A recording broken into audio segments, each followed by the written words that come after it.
잘 오셨습니다. 예, 감사합니다. 감사합니다. 예. 주는 그리스도시요 살아계신 하나님의 아들이십니다 라는 이 베드로의 고백은 기독교 역사의 가장 위대한 고백이었습니다. 이 고백 앞에 주님은 바요나 시몬아 내가 복되도다 이렇게 칭찬을 하셨어요. 이 칭찬을 하시면서 이 고백이 얼마나 놀라우셨는지 주님이 이전까지는 한 번도 말씀하지 않으신 교회에 대한 얘기를 처음으로 언급을 하십니다. 오늘 본문에서 그래서 교회가 무엇인지를 우리 주님은 가르쳐주고 계세요. 기독교 2000년 역사에 있어서 수많은 학자들과 목회자들이 과연 교회가 무엇인가를 알기 위하여 나름대로 정의도 내리고 여러 가지 정의를 우리 가운데 가르쳐주기도 했습니다.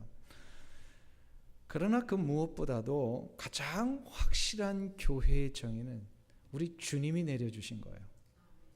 그 내용이 오늘 본문에 나옵니다. 오늘 본문에서 주님은 교회를 세 가지로 가르쳐주고 계십니다. 그것을 우리가 한번 조금씩 살펴보려고 합니다. 첫 번째로 교회가 무엇인지를 알기 위해서는 교회의 소유권이 누구에게 있는지를 알아야 합니다. 교회의 소유권이라고 하는 것은 교회 주인이 누구냐 이 말이에요. 한번 여쭐게요. 교회의 주인이 누굽니까? 예, 아직도 담임 목사가 주인이라고 하시는 분은 없겠죠? 예, 왜냐하면 헌금 거두면 다 담임 목사 갖는 줄 안단 말이에요. 그게 아니잖아요, 그죠?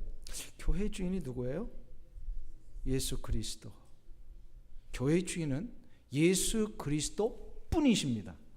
이게 중요한 거예요. 나도 주인, 너도 주인 그러면서 우리 주님도 주인 뭐 이러면 안 된단 말이에요. 오직 주인은 예수 그리스도 뿐이세요. 요거를 오늘 18절에서 이렇게 말씀하십니다. 우리 한번 보세요. 18절 같이 한 목소리 읽습니다. 또 내가 네게 이르노니 너는 베드로라 내가 이 반석 위에 내 교회를 세우리니 음부의 권세가 이기지 못하리라. 아멘. 자 보세요. 내 교회를 세우리니 주님이 말씀하셨어요. 지금 교회가 나의 교회다. 예수님이 말씀한 내 교회라는 거예요. 주님이. 교회는 그 어떤 사람의 교회도 될 수 없습니다. 비록 어떤 이가 그 교회를 한 지역에서 개척하여 설립했어도요, 그는 결코 그 교회의 소유권을 가질 수 없습니다. 왠지 아세요? 교회의 소유권을 가지고 계신 주님이 허락하셔야만 그 교회가 개척될 수 있는 거예요. 주님이 허락하셔야만 그 교회가 설립이 될 수 있는 그 지역에서. 그러니까 우리가 어떤 교회를 설립을 했다, 개척했다는 것은 이미 교회를 세우신 주님의 허락하에서 그 지역마다 그 시대마다 교회를 이어받아 가는 것일 뿐입니다. 그러니까 오직 교회의 주인은 예수 그리스도 뿐이세요. 소유권은 주님께 있어요. 근데 이 주인이신 예수님께서 이 교회를 어디에다 세우시겠다고 하십니까? 어디에다가? 반석 위에 세우시겠다. 오늘 본문에 보면 이 반석 위에 내 교회를 세우리니, 그러면 과연 이 반석이 무슨 뜻일까요? 반석이 어떤 이들은 뭐다 이렇게 쫙 해석하시는 분들이 있는데, 실은 오늘 읽은 이 18절 19절이 마태복음에서 가장 어려운 본문입니다. 그리고 또한 가장 중요한 본문이기도 해요. 여기에 대한 해석이 좀 분분하지만 우리 교회가 속해 있는 이 CRC 교단, 개혁 교단을 중심으로 해서 어렵기 때문에 제가 개인적인 해석을 하기보다는 우리 개혁주의 입장에서 이 본문을 해석하신 분들의 저명한 해석들을 근거로 해서 제가 그거를 오늘 좀 전해드리려고 합니다.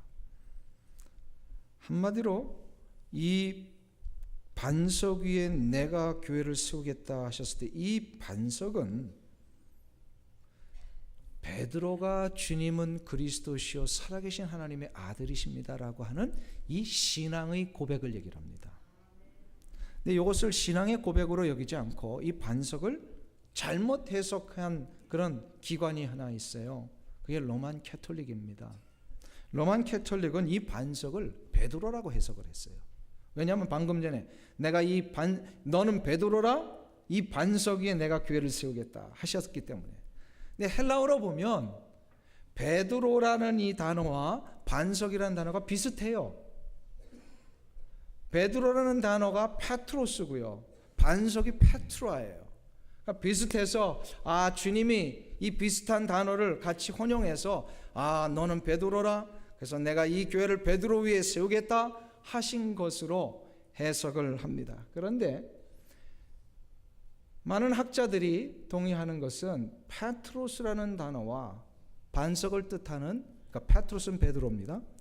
페트로스라는 단어와 반석을 뜻하는 페트라는 주님이 의도를 가지고 구별해서 쓰신 것이다 라고 얘기를 합니다. 저는 여기에 동의를 해요. 왜냐하면 그 예수님 당시에 페트로스라는 단어도 돌이라는 뜻이고요, 베드로라는 뜻이 돌이라는 뜻이에요. 그 다음에 반석도 큰 돌이라는 뜻이잖아요.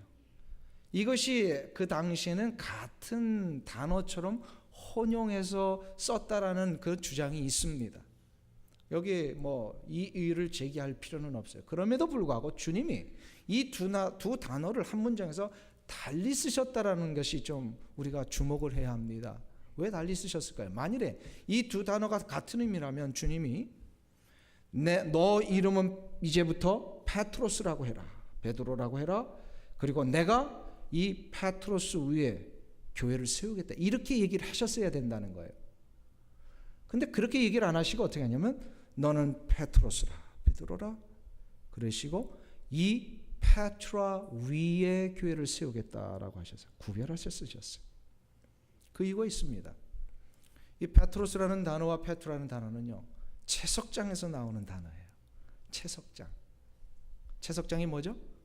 돌 깎는데 채석장마다 큰 돌이 있습니다. 지금은 기계로 깎지만요, 옛날에는 다 사람들이 정과 망치를 가지고 일일이 하나씩 깼어요. 큰 채석장에 있는 이 돌을 페트라라고 얘기를 합니다. 여기서 말하는 반석입니다. 그래서 이 페트라를 조금씩 잘라내서 나온 조그만 돌이 페트로스라는 돌이에요. 이것을 구별하신 이유는 주님이 지금 베드로를 칭찬하셨는데 바요나 시몬아 내가 복되도다, 이 고백을 한 게 하나님이 너에게 알려주신 것이다 라고 칭찬을 하셨잖아요. 지난주에 우리가 이걸 다 살펴봤어요. 그런데 베드로가 이 위대한 고백을 한 것은 무엇 때문에 한 거예요? 하나님이 그에게 뭘 부어주셔서?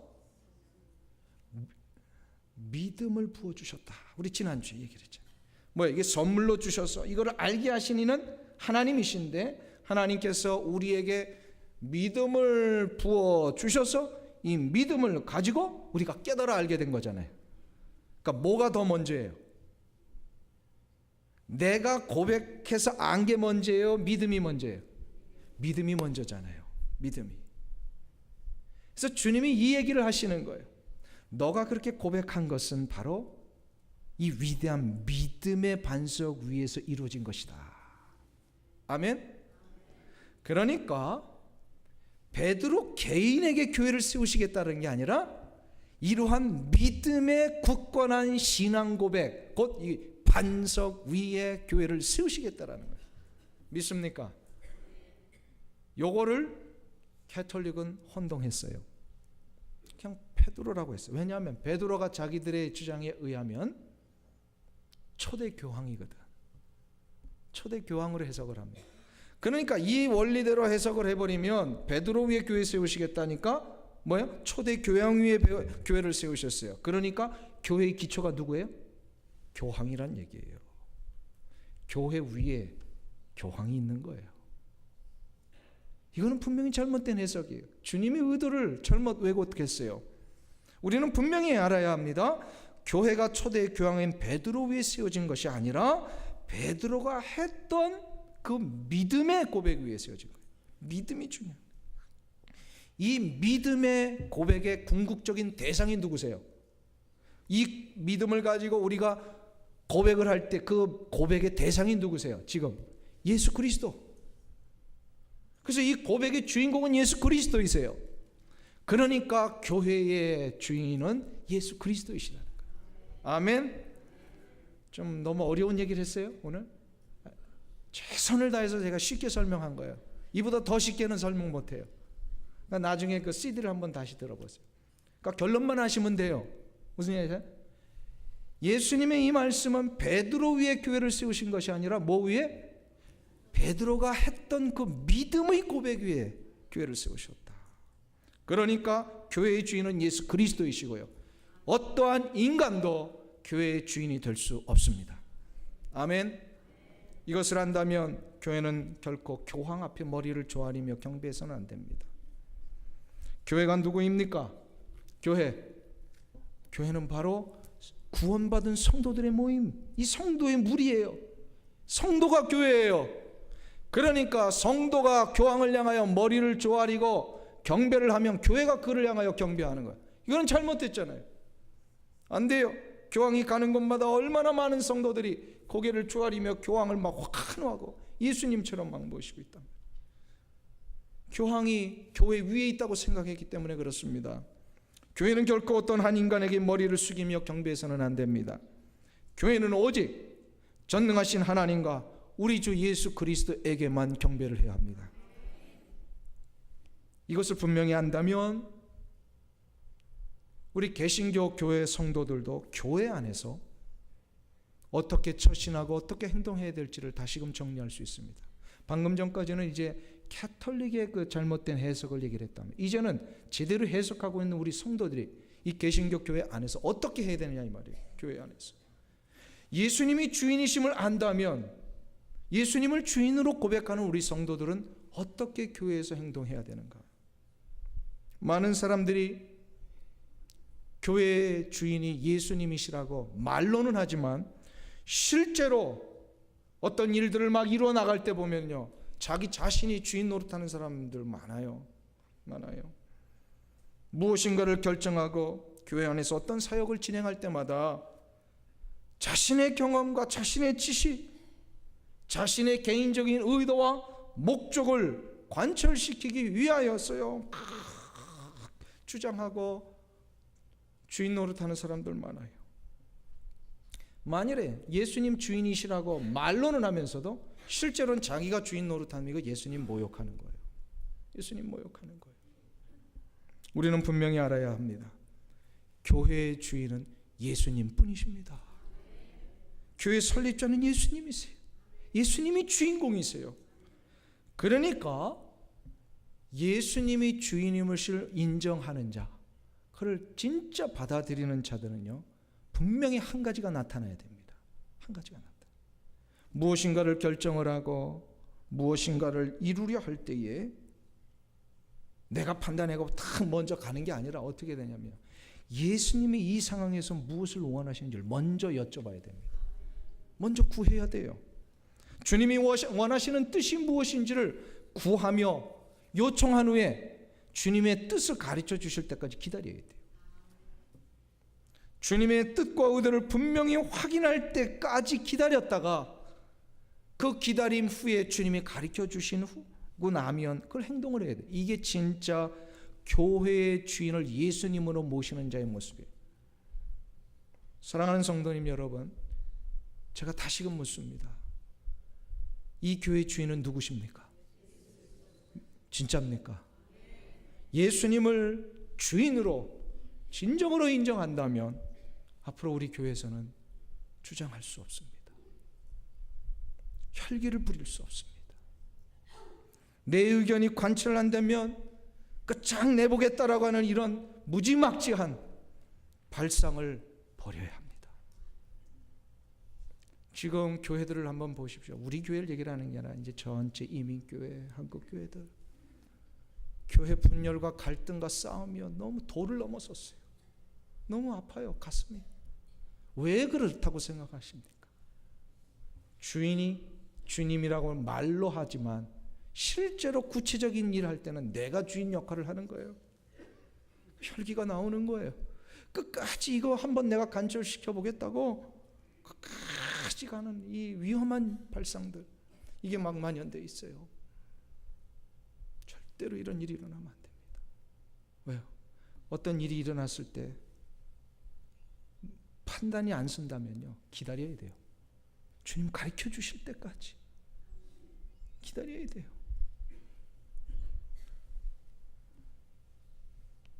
충성된 종이요. 한 예를 들어보겠습니다. 충성된 종이 주인마님이 안방에 계시는데 바깥에서 마당에서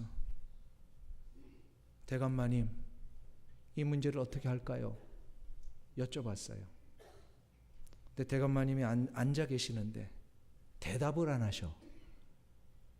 그러면 종이 어떻게 됩니까? 나보고 알아서 하시라고 그러는구나. 그리고 자기 마음대로 한다. 그럼 그 종은 제대로 된 종이에요? 그건 못된 종이에요. 어떻게 돼요? 진짜 충성된 종은 어떻게 돼요? 대감마님 어떻게 할까요? 대답이 없으시면 그 자리에 서서 기다리는 겁니다. 대답하실 때까지.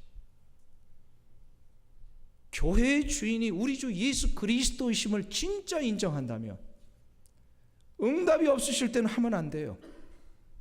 기다려야 돼요.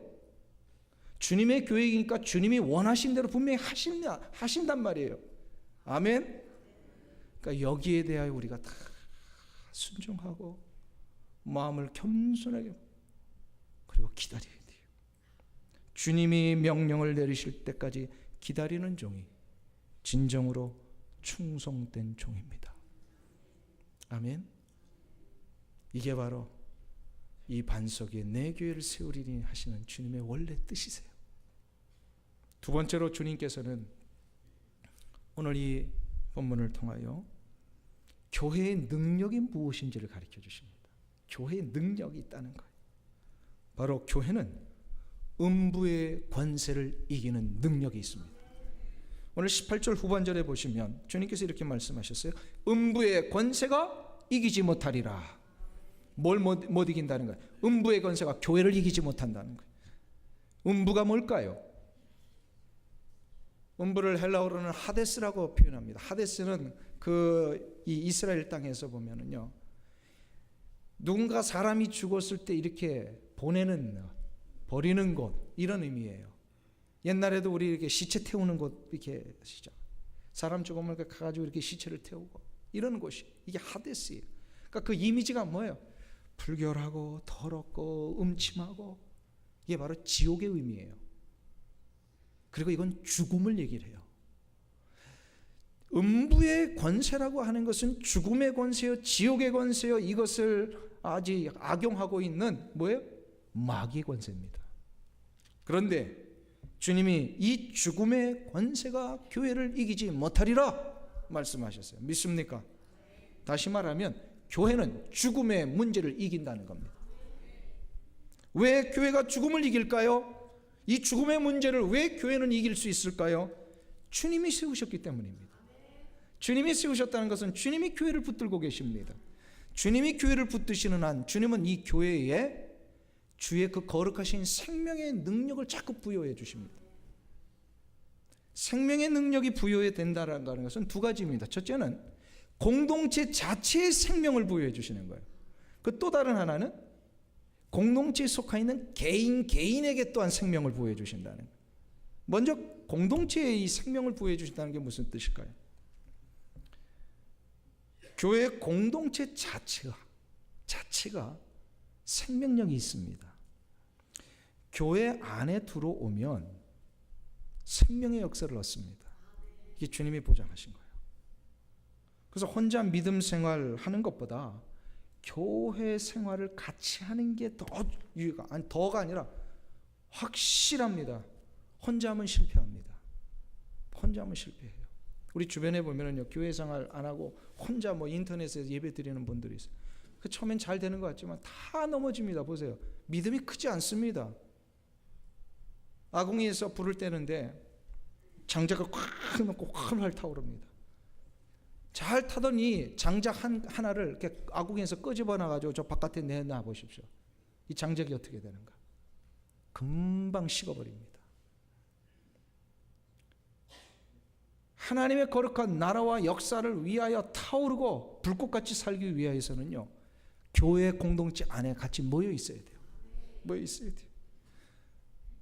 마찬가지로 주님의 교회 공동체 자체에 생명의 능력이 있기 때문에 우리는 모여서 있을 때 우리 주님이 능력을 발휘하게 하세요. 능력을 발휘하게 하세요. 그래서 이 생명의 역사 때문에 교회 공동체는 기독교 역사상 한 번도 무너진 적이 없습니다. 우주적인 모든 교회를 얘기를 하는 거예요. 지역교회를 얘기를 하는 거예요. 교회 자체는 무너진 적이 없어요. 세상의 그 어떤 공격과 핍박에서도요, 교회는 늘 승리했습니다. 일제강점기 때 일제가 우리 한국의 기독교를 말살하기 위하여 아주 악랄한 방법을 썼죠. 신사참배입니다. 이 신사참배 앞에 모든 교회들이 다 그러고 안 하면 막 핍박을 가하고 옥에 가두고 막 고문을 했어요. 이때에 1200개의 교회가 문을 닫았답니다. 일제시대 때. 그리고 2000명이 넘는 성도들이 옥에 갇혀버렸어요. 그 갇힌 성도들 가운데 목사님들을 포함하여서 한 50여 명, 그러니까 기록에 남아있는 명단만 50여 명이 순교를 당했습니다. 근데 한번 보세요. 일제강점기 때 그런 핍박 받았는데 한국 교회가 무너졌어요, 안 무너졌어요? 안 무너졌습니다. 한국 교회는요, 해방 후에 폭발적으로 성장하고 폭발적으로 놀라운 능력을 발휘합니다. 1970년대에 이미 선교사를 파송하는 나라가 됐고 1990년대에는요 세계에서 미국 다음으로 수많은 선교사를 파송하는 세계 선교를 감당하는 위대한 교회들이 나오게 된 겁니다. 왜 그렇게 됐을까요? 무엇 때문에? 죽음의 권세가 교회를 이기지 못하게 하시겠다는 예수님의 약속 때문입니다. 1949년도에 모택동이 공산혁명을 일으키고 장개석을 축출하고 중국을 다 장악을 했어요. 장악하자마자 제일 먼저 한 게 선교사를 쫓아낸 겁니다. 외국의 선교사를 다 축출시키고요. 그 선교사에 의해서 세워진 교회들마다 다 문 닫아버렸어요. 교회 못지를 해버렸어요. 그리고 성도들을 막 핍박을 합니다. 그러고 나서 조금 후에 문화혁명을 일으키죠. 모택동이. 이 문화혁명 때 그리스도인들을 사상적으로 불순하다 그래서요 다 잡아들였어요. 옥에 가두고. 그래서 이때 중국이요 굉장히 많은 순교자들이 일어납니다. 뭐 인구가 우리와 비하기할 수 없으니까요. 수많은 자들이 순교자로 일어나요. 그러고 나서 이제 모택동이 완전히 실각하고 등소평이 1979년도에 다시금 실권을 잡으면서 그가 부르짖었던 게 개방개혁 정책 아닙니까? 흑묘, 백묘, 일운이라 그래서 고양이는 흰 고양이든 검은 고양이든 뭐만 잘하면 된다? 쥐만 잘 잡으면 된다. 그래서 이게 이제 그 공산당이 완전히 바뀌는 계기가 됩니다. 그래서 공산당은 인민이 잘 살게 하기만 한다면 자본주의건 뭐 공산주의건 다 좋다는 거예요. 그래서 정치 체제를 외에는 다 바꿔버렸습니다. 등소평이 개방을 시켰어요. 다 자유를 줬어요. 그때 지하에서 수십 년 동안 신념하면서 고통당했던 지하의 교회 성도들을 자유를 줬어요. 자유를 줬는데 그래서 이제 겉으로 나와서 예배를 드리기를 시작을 하는데 깜짝 놀랐어요. 놀라운 사실이 하나 발견됐어요. 1949년도에 모택동이 등극했을 때 정권을 잡았을 때 그때 중국의 기독교 인구가 100만 명이었답니다. 그 수많은 핍박이 지나고 30년 후에 1979년도에 등소평이 등극을 했는데 알고 봤더니요 기독교인이 1000만이 되어 있었던 거예요. 30년 만에 10배가 불어났어요. 어떻게 이런 일이 일어날 수 있었다고 생각하십니까? 죽음의 교회 권세가 교회를 이기지 못하게 하시겠다는 주님의 약속 때문입니다. 저는 믿습니다. 지금 한국교회와 미국교회가 당면하고 있는 이 위기와 어려움들, 세상으로부터 받는 이 수많은 공격들, 그러나 이 모든 공격에도 불구하고 교회는 결코 무너지지 않는다는 걸 믿습니다. 왠지 아십니까? 교회는 주님의 교회예요. 주님이 붙들고 계시고 주님이 이 교회 공동체 자체에 생명의 능력을 부여해 주고 계시기 때문에, 그래서 교회가 능력입니다. 교회 자체가 능력이 있어요. 주님은 우리 오렌지 카운티 한인교회를 그 능력의 손으로 지금 붙들고 계시는 줄 믿습니다. 우리 교회뿐만 아니라 이민교회와 미국 교회와 한국 교회를 우리 주님은 분명히 붙드시고 죽음의 권세가 이기지 못하도록 더욱더 놀라운 은혜의 역사로 교회들을 이끌어 가실 줄로 믿습니다. 이것이 공동체 자체의 생명력을 부여해 주신다는 의미예요. 근데 아까 또 두 번째로 교회 공동체 안에 누구에게? 성도들 개개인에게 생명을 부여해 주신다는 거예요. 개개인에게. 그래서 교회 공동체 안에 예전에는 죽음 앞에 쩔쩔매매어 두려워했던 어떤 사람이에요. 교회 공동체 안에 들어와 한 교회 성도가 되는 순간부터 그의 영혼 속에 예수님의 생명의 역사가 부여되니까 어떻게 됩니까? 죽음을 두려워하지 않게 되는 거예요. 죽음이 두려워하지 않아요. 그리고 뭐예요? 영생을 확신합니다. 그러니까 진정으로 성도가 되는 순간부터요, 죽음을 넘어서는 소망이 시작이 되는 거예요. 물론 죽음 앞에 가족을 잃어버리면 슬플 수 있어요. 이별이기 때문에 슬픈 거예요.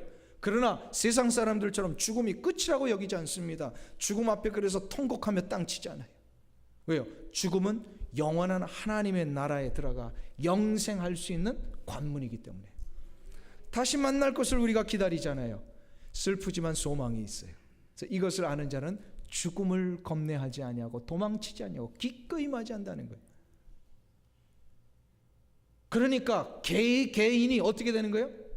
죽음의 문제를 이기는 거예요. 개개인이 죽음을 다 이기게 되어 있어요. 저 영원한 영생의 문제가 보장되고 나니까 또한 개개인이요, 이 세상을 사는 동안에 내 마음속에 내 삶 속에 다가오는 수많은 고난과 아픔 때문에, 나를 옥죄고 있는 그 수많은 인생의 그 질고 때문에 어떨 때는 낙심이 되고 지쳐서 막 쓰러지려고 할 때도 주님이 그 개인에게 생명의 역사를 부여해 주시니까 어떻게 해요? 다시금 일어나는 거예요. 치료가 일어나는 거예요. 수십 년 동안 간직했던 내 마음의 상처들이 해결되는 거예요. 회복이 되는 거예요. 사랑하는 성도님 여러분, 예수님은 생명이십니다. 믿습니까? 이 생명의 주인 되신 예수님이 교회인 우리 개개인을 붙들고 계십니다. 그러니 이보다 더 놀라운 축복이 어디 있어요? 이것을 믿고 붙들고 나가는 자에게 죽음의 권세를 이기는 은혜가 있을 줄로 믿습니다. 마지막 세 번째로, 오늘 본문을 통해서 주님은 교회의 권위가 무엇인지를 가르쳐 줍니다. 교회의 권위가 뭐냐? 오늘 본문 19절을 보겠습니다. 19절 말씀 같이 한번 읽겠습니다. 내가 천국 열쇠를 내게 주리니 내가 땅에서 무엇이든지 매면 하늘에서도 매일 것이요 내가 땅에서 무엇이든지 풀면 하늘에서도 풀리리라 하시고. 아멘. 여기서 열쇠를 주시겠다, 교회에게. 이것도 잘못 해석해서 이 아까 18절을 근거로 해서 주님이 이 교회의 열쇠, 이거 권위를 얘기하는 거거든요. 교회 통치권, 교회 권위, 하늘 문을 여는 어떤 이 귀한 권세. 근데 이거를 캐톨릭에서는 베드로에게 주었다고 그럽니다. 그럼 베드로에게 준 거는 또 누구에게 준 거예요? 베드로가 초대 교황이니까 교황에게 준 거예요. 교황에게 줬다라고 하는 것은 뭐냐면 교황이 구원의 결정권을 갖고 있다라고 얘기를 합니다. 아니에요. 잘못됐어요. 이 권위는 베드로 개인에게 준 게 아니라 누구에게 준 거라고요? 교회에게 준 거예요. 아까 18절을 우리가 살펴보면서 이거는 다 지금 개인이 아니라 교회와 믿음의 고백하는 성도들을 얘기를 하는 것이다. 그런데 보세요. 이 고백을 한 베드로를 넘어서서 베드로와 같은 이 모든 고백을 한 교회, 이 교회에게 주신 건데, 이 교회가 이 열쇠를 받아들기만 하면 어떻게 된다는 거예요? 이 땅에서 교회가 이것을 매면 하늘에서도 매이고, 이것을 땅에서 풀면 하늘에서도 풀린다.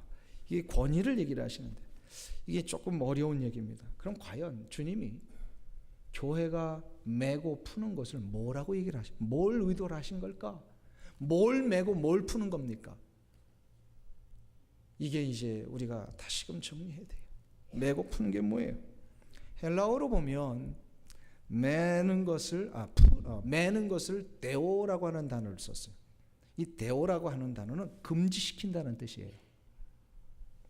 그리고 푼다라고 하는 단어는 루오라는 단어를 썼어요. 이거는 적극적으로 권하는 걸 얘기를 합니다.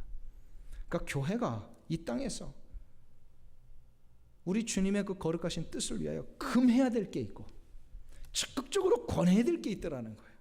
그게 뭐냐 이 말이에요. 그게 이거를 주님은 그 힌트를 마태복음 18장에서 주셨습니다. 18장을 한번 보세요.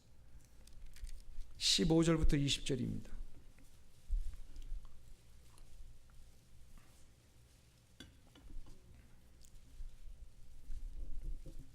마태복음 18장 15절에서 20절까지 저하고 한 절씩 교독하기를 원합니다.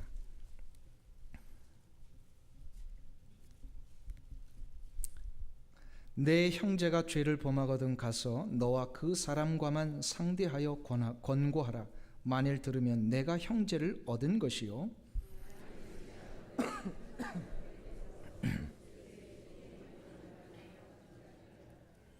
만일 그들의 말도 듣지 않거든 교회의 말하고 교회의 말도 듣지 않거든 이방인과 세리와 같이 여기라.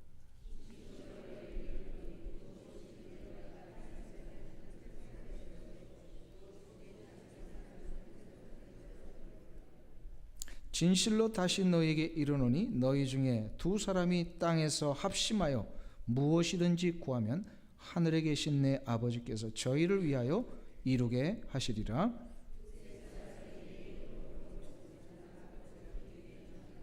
아멘. 요 본문은 18절을 중심으로 15절과 17절이 나눠지고요. 그 다음에 19절과 20절이 나누어집니다. 15절에서 17절은 지금 교회 안에서 일어난 죄의 문제를 어떻게 처리할 것이냐를 가르쳐 주시는 본문이에요. 죄가 교회 안에 일어났는데 저 사람은 이 죄를 저질렀구나 했을 때 어떻게 하라는 거예요? 그 죄를 본 사람이 가서 권면하라는 겁니다. 만일에 이렇게 개인이 가서 권면했는데 안 듣는다 그러면 한두 사람, 두세 사람을 데리고 가서 다시 권면합니다.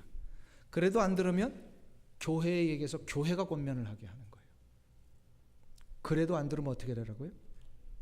이방인이나 세리처럼 취급해버려라. 이제 이게 죄의 문제를 어떻게 하는 거예요? 금지시키는 역할을 교회가 하라는 거예요. 이게 바로 교회가 이 땅에서 매는 일입니다. 그런데 이 말씀을 하시고 나서 18절에 뭘 얘기를 하세요? 매고 푸는 얘기를 하시죠.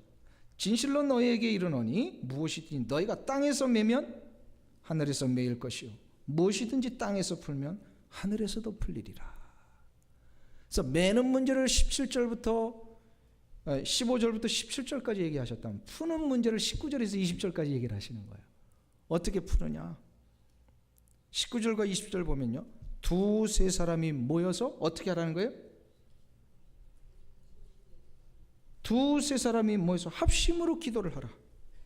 무엇을 위하여 합심 기도를 하라는 거예요? 무엇을 위하여? 15절에서 17절 문제 해결 안 된 것을 위해 기도하라는 거예요. 가서 권면을 했는데도 죄의 문제 앞에 돌아오지 않는 사람, 17절 마지막에 보면 이방인과 세리와 같이 여기라, 완전히 죄인 취급하라는 거예요. 그런데 여기서 끝나면 안 된다는 거예요. 주님의 원래 의도는 내쳐버려라 그게 아니거든요. 뭐예요? 전능하신 하나님의 손길이 그의 영혼을 터치하셔서 그가 하나님의 강력한 인도하신 가운데 죄로부터 돌아오기를 기도하라는 거예요. 기도하라는 거예요. 합심하여 기도하는 거예요.